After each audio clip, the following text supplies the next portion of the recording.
Hello दोस्तों, आप लोग का फिर से स्वागत है मेरे चैनल प्रिपेयर विथ मी में।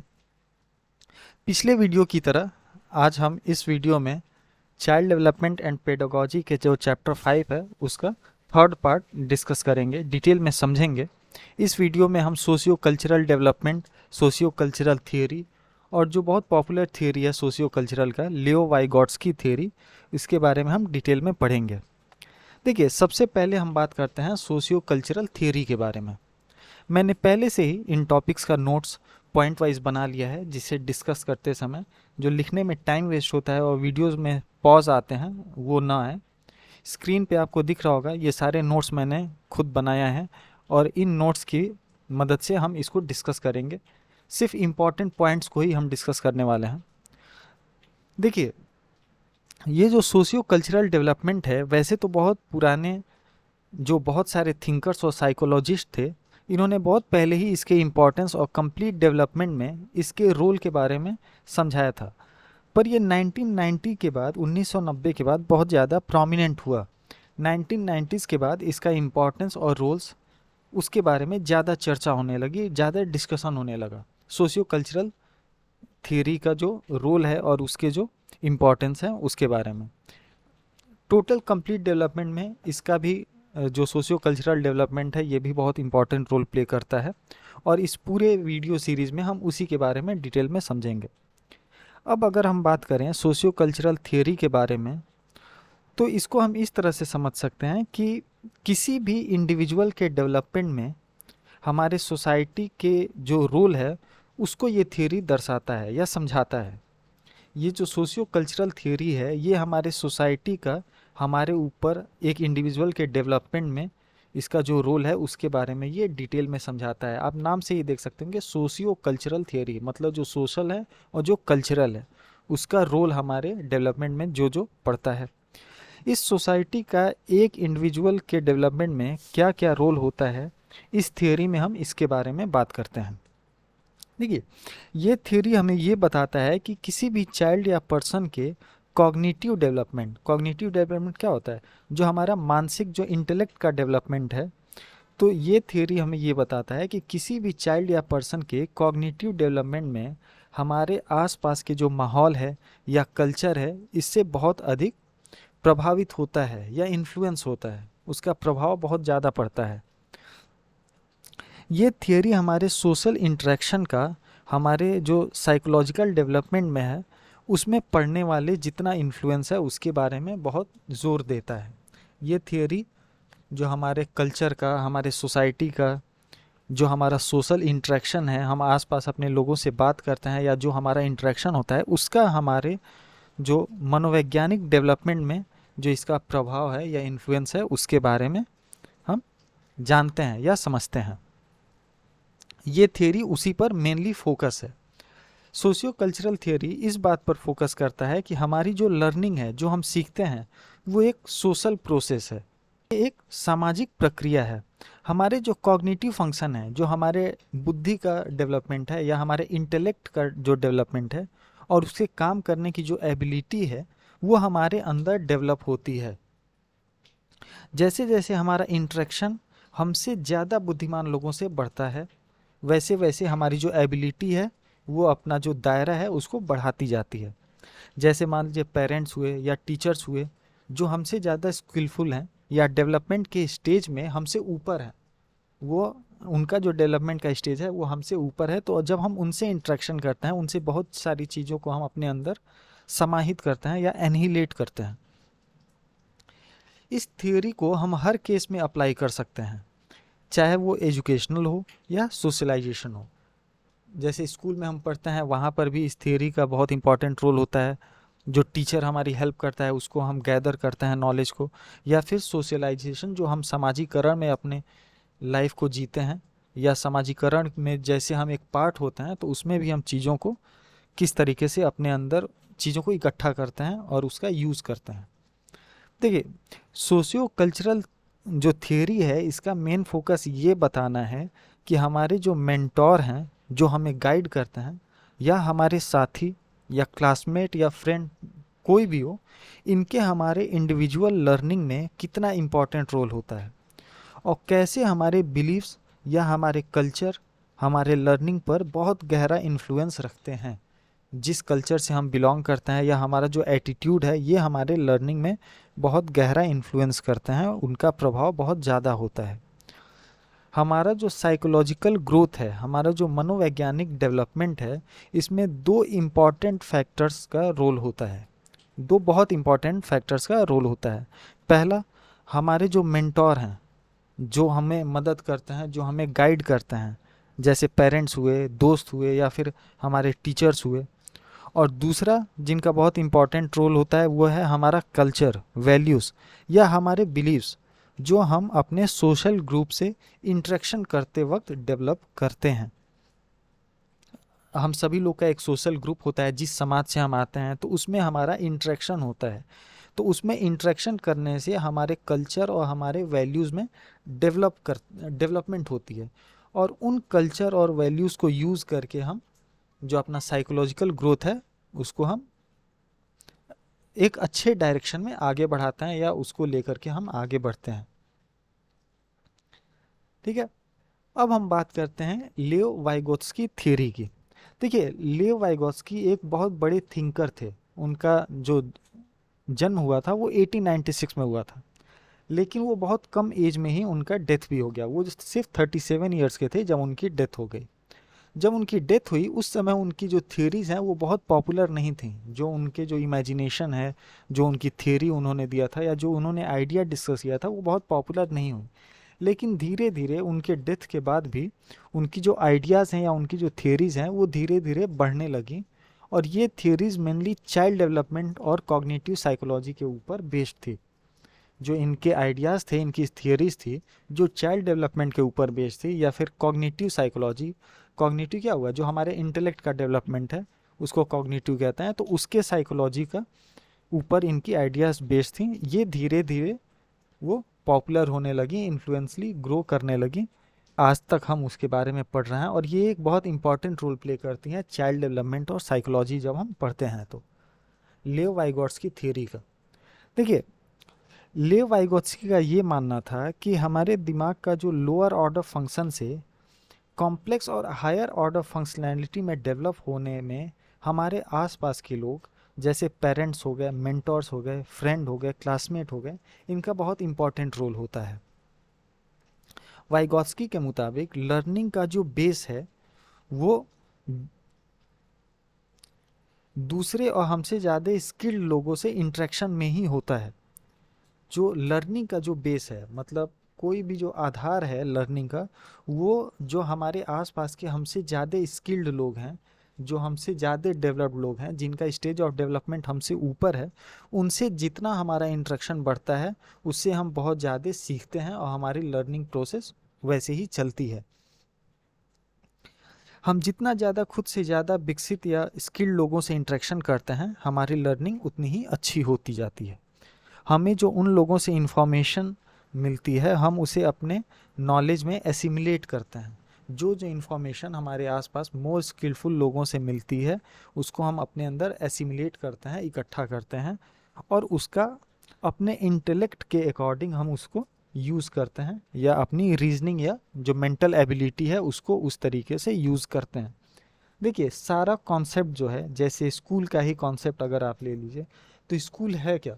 आप बचपन में एडमिशन लेते हैं, क्लास 12 के बाद आप जो पास आउट होते हैं तो आप बाहर जाते हैं, तो ये पूरे जो 12-15 साल की जो जर्नी ये है क्या? ये आपको एक जगह इकट्ठा करता है, आपका एक सोशल ग्रुप बनाता है। और इस सोशल ग्रुप के में आपके मेंटोर्स हैं, जो आपके टीचर्स हैं वो मेंटोर्स हैं, आपके साथी हैं, जो आपके कंपेनियन होते हैं, आपके फ्रेंड्स होते हैं, ये आपके साथ पढ़ते हैं। एक दूसरे से चीज़ों को शेयर करके सीखते हैं, हम चीज़ों को इकट्ठा करते हैं। उन पूरे 12 सालों में हम क्या करते हैं, चीज़ों को अपने अंदर इकट्ठा करते हैं, एनहिलेट करते हैं, उसको अपने माइंड में रखते हैं, एकोमोडेट करते हैं और फिर ज़रूरत पड़ने पर अपने इंटेलेक्ट के और अपने डेवलपमेंट के अकॉर्डिंग हम उन चीज़ों को यूज़ करते हैं अपनी लाइफ में। वाइगोट्स्की ने अपने थ्योरी में बताया कि सभी बच्चे कुछ बायोलॉजिकल लिमिटेशंस के साथ जन्म लेते हैं। जन्म से ही सारे बच्चों का जो इंटेलेक्ट है वो हाई लेवल या लो लेवल नहीं होता है। वो एक लिमिटेशन होता है, सब एक ही स्टेज पर होते हैं जो बच्चे जन्म लेते हैं। हेरिडिटी का थोड़ा बहुत इन्फ्लुएंस होता है, लेकिन उसके अलावा जो बच्चे हैं वो सब कुछ बायोलॉजिकल लिमिटेशंस के साथ जन्म लेते हैं। वो सभी चीज़ों को खुद नहीं समझ सकते और न ही उनका दिमाग उन चीज़ों को खुद से समझने के लिए डेवलप हो सकता है। जो भी चीज़ वो देख रहे हैं वो सभी चीज़ों को, कुछ चीज़ें तो समझ लेते हैं लेकिन सभी चीज़ों को खुद से नहीं समझ सकते और न ही अपने ब्रेन को इस तरह से डेवलप कर सकते हैं कि वो चीज़ों को समझ पाएँ। उनका कल्चर, जिस कल्चर से वो बिलोंग करते हैं, जिस कल्चर को वो फॉलो करते हैं, उनके दिमाग को उन चीज़ों को बुद्धिमानी से समझने के लिए टूल प्रोवाइड करता है, ठीक है, जिससे वो ग्रेजुअली अपने दिमाग के एबिलिटीज़ को स्ट्रेच कर पाते हैं। जो उनका कल्चर है वो उन्हें टूल प्रोवाइड करता है जिससे कि वो अपने दिमाग के जो एबिलिटीज़ हैं उसको वो बढ़ा पाते हैं, उसको वो और एक्सटेंड कर पाते हैं, जिससे कि चीज़ों को वो समझ सकें, ठीक है। ये लेव वाइगोट्स्की ने इसको स्टेट किया था, अपने स्टेटमेंट में उन्होंने कहा था। अब हम बात करते हैं जोन ऑफ प्रॉक्सिमल डेवलपमेंट। ये भी बहुत एक इम्पॉर्टेंट टॉपिक है, जोन ऑफ प्रॉक्सिमल डेवलपमेंट, और इससे भी क्वेश्चंस पूछे गए हैं सीटेट में और भी सारे टीचिंग एलिजिबिलिटी टेस्ट में। देखिए, अब बात करें अगर जोन ऑफ प्रॉक्सिमल डेवलपमेंट की, तो ये होता क्या है। देखिए, zone of proximal development socio cultural theory का एक बहुत इंपॉर्टेंट कॉन्सेप्ट है। सोशियो कल्चरल थियोरी का ये एक बहुत इंपॉर्टेंट कॉन्सेप्ट है। अगर इसके डेफिनीशन की बात करें तो लेव वाइगोट्स्की के अनुसार, देखिए, अगर आप खुद से अपने एबिलिटीज़ को डेवलप करते हैं बिना अपने कल्चर या किसी मेंटोर से हेल्प लिए हुए, तो आप डेवलपमेंट के एक लेवल पे पहुंचेंगे, ठीक है। मैं कह रहा कि अगर आप खुद से अपने एबिलिटीज़ को डेवलप करते हैं बिना अपने कल्चर या किसी मेंटोर से हेल्प के लिए, तो आप डेवलपमेंट के एक लेवल पर पहुंचेंगे। आपका डेवलपमेंट उतना रैपिड तो नहीं होगा जितना अगर आपने कल्चर या मेंटोर्स या अपने क्लासमेट के साथ मिलकर खुद को डेवलपमेंट के लेवल पे पहुंचाया होता। जैसे ये कह रहा है कि अगर आप सिंगल हैं, इंडिविजुअल लेवल पे आप प्रॉब्लम को सॉल्व करने की कोशिश कर रहे हैं और चीज़ों को अपने अंदर जो डेवलपमेंट लाने की कोशिश कर रहे हैं, तो आप फिक्स लेवल पर पहुंचेंगे।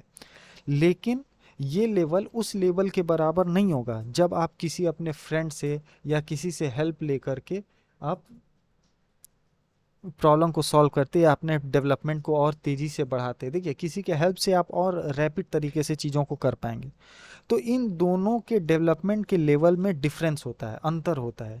इसी अंतर को जोन ऑफ प्रॉक्सिमल डेवलपमेंट कहा जाता है लेव वाइगोट्स्की के अनुसार। इन दोनों डेवलपमेंट के लेवल के बीच का जो डिफरेंस है उसे ही वाइगोट्स्की ने जोन ऑफ प्रॉक्सिमल डेवलपमेंट कहा है। जोन ऑफ प्रॉक्सिमल डेवलपमेंट में वो सभी नॉलेज या स्किल्स को इंक्लूड करते हैं जो आप खुद से परफॉर्म या समझ नहीं सकते, लेकिन अगर आपको गाइडेंस या हेल्प मिल जाए तो बहुत आसानी से कर पाते हैं। स्कूल का जो फाउंडेशन है वो इसी बेस पर तो है। स्कूल की क्या ज़रूरत है, कोई भी स्कूल है, एडमिशन कराया जाता है बच्चों का, तो स्कूल की ज़रूरत क्या है, क्योंकि बहुत ऐसी सारी चीज़ें हैं जो हम खुद से, हमारा ब्रेन उस लेवल तक डेवलपमेंट नहीं हो पाएगा, ठीक है। और स्कूल में जब हमारे मेंटोर्स होते हैं, टीचर्स होते हैं, या फिर हमारे साथ के, हमारी एज के बच्चे होते हैं जो हमारे साथ पढ़ते हैं, हम सब लोग का मेंटल जो एबिलिटी है वो लगभग एक समान होता है। तो स्कूल का जो फाउंडेशन है वो इसी कॉन्सेप्ट पे है कि जो जोन ऑफ प्रॉक्सिमल डेवलपमेंट है ये बहुत ज़्यादा ना हो।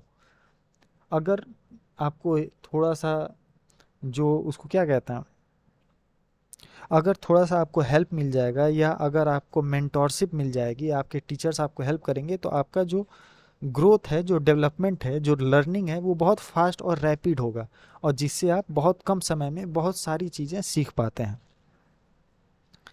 देखिए, जोन ऑफ प्रॉक्सिमल डेवलपमेंट में वो सभी नॉलेज या स्किल्स को इंक्लूड किया जाता है जो आप खुद से परफॉर्म या समझ नहीं पाते हैं। अगर आपको गाइडेंस या हेल्प मिल जाए तो आप बहुत आसानी से इन चीज़ों को कर पाते हैं, ठीक है।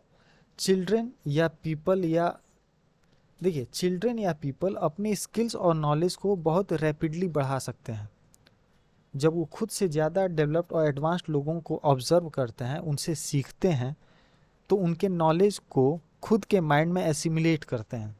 किसी भी मेंटोर के गाइडेंस से बच्चे अपने इंटेलेक्ट के दायरा को, जो उसका जोन है, उसको बहुत आसानी से बढ़ा पाता है और बहुत सारी चीज़ों को एक साथ इकट्ठा कर पाता है या सीख पाता है। ठीक है, तो जोन ऑफ प्रॉक्सिमल डेवलपमेंट इसी को हम कहते हैं। जो लियो वाइगोत्स्की हैं, इन्होंने ऐसे ही इसको एक्सप्लेन किया था अपने थियरीज में। अब हम बात करते हैं जीन पियागेट और लियो वाइगोत्स्की के थियरी के की डिफरेंसेस के बारे में। देखिए, यहाँ पे दो दो पॉइंट मैंने लिखा है कि जीन पियागेट की जो थियरी थी और जो लियो वाइगोत्स्की की थियरी है, इसके बीच में जो की डिफरेंस क्या है। पहला अगर बात करें तो जीन पियागेट के अनुसार जो डेवलपमेंट है वो लार्जली यूनिवर्सल है। जब मैंने जीन पियागेट थियरी बताया था तो उसमें मैंने समझाया था कि जो डेवलपमेंट है, जो विकास है बच्चों का, वो जीन पियागेट के अनुसार वो लार्जली यूनिवर्सल है। लगभग एक समान बच्चों का डेवलपमेंट होता है। ठीक है, जीन पियागेट थ्योरी में मैंने ये बताया था। लेकिन यहाँ वाइगोत्स्की का कहना है कि जो डेवलपमेंट है वो कल्चर के मुताबिक होता है और ये अलग अलग हो सकता है। वाइगोत्स्की की थ्योरी कुछ हद तक सही भी है, क्योंकि जो यूरोपियन कल्चर है, जो यूरोप के बच्चे हैं या जो अमेरिका के बच्चे हैं, उनका अपना एक अलग कल्चर है, तो उनका डेवलपमेंट वहाँ के कल्चर के मुताबिक होता है। अगर इंडियन या एशियन बच्चे की बात करें तो यहाँ के बच्चों का कल्चर दूसरा है और यहाँ का जो डेवलपमेंट है वो दूसरे तरीके से होता है। तो दोनों डेवलपमेंट में थोड़ा बहुत अंतर होता है। ठीक है, उसी तरह से जीन पियागेट ने कहा कि जो डेवलपमेंट है वो इन्फ्लुएंस होता है इंटरेक्शन से और एक्सप्लोरेशन से। जैसे जैसे आसपास बच्चे इंटरेक्ट करते हैं, उनका इंटरेक्शन बढ़ता है या चीज़ों को एक्सप्लोर करते हैं, चीज़ों को जानने के इच्छुक होते हैं, तो उनका डेवलपमेंट इससे बहुत ज़्यादा इन्फ्लुएंस होता है, उसको गति मिलती है। लियो वाइगोत्स्की का मानना था कि जो सोशल फैक्टर हैं वो डेवलपमेंट को ज़्यादा इन्फ्लुएंस करते हैं। सोशल फैक्टर में हमारे कल्चर आ गए, हमारा रिलीजन आ गया, हमारी सोसाइटी आ गई, हमारा इन्वायरमेंट आ गया, जिस माहौल में हम रहते हैं, जिस कल्चर को हम फॉलो करते हैं, तो ये सब हमारे डेवलपमेंट में बहुत ज़्यादा इन्फ्लुएंस करते हैं। इंट्रैक्शन का भी इन्फ्लुएंस होता है, लेकिन इनका भी बराबर इन्फ्लुएंस होता है। तो ये कुछ की डिफरेंस है जीन पियागेट और लियो वाइगोत्स्की के थ्योरी के बीच में। देखिए, वाइगोत्स्की का जो सोशियो कल्चरल थ्योरी है ये सजेस्ट करता है कि जो कोर्स और कंटेंट है इंटेलेक्चुअल डेवलपमेंट का, जो हमारे कॉग्निटिव डेवलपमेंट का कोर्स है या कंटेंट का डेवलपमेंट है, वो यूनिवर्सल नहीं है, वो कल्चर के ऊपर डिपेंड करता है। जिस समाज से हम आते हैं वो हमारा कल्चर, जो अलग अलग कल्चर है, उस पर डिपेंड करता है और वो यूनिवर्सल हम नहीं कह सकते हैं।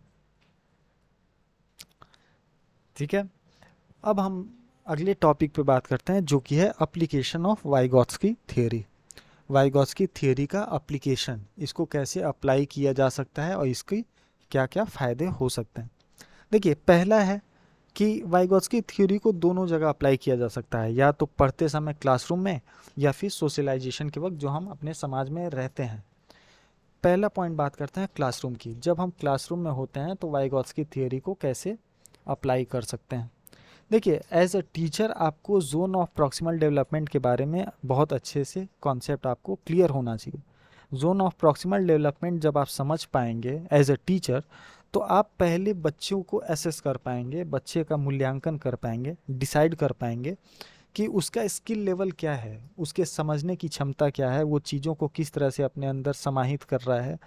और जब ये स्किल लेवल आप समझ जाएंगे, उसका पता लग जाएगा, तो उस स्किल के अकॉर्डिंग आप अपने इंस्ट्रक्शन देंगे, जिससे कि उसका जो लिमिट है या उसकी जो कैपेबिलिटी है या उसके माइंड का जो जोन है उसको आप बढ़ा पाएँ।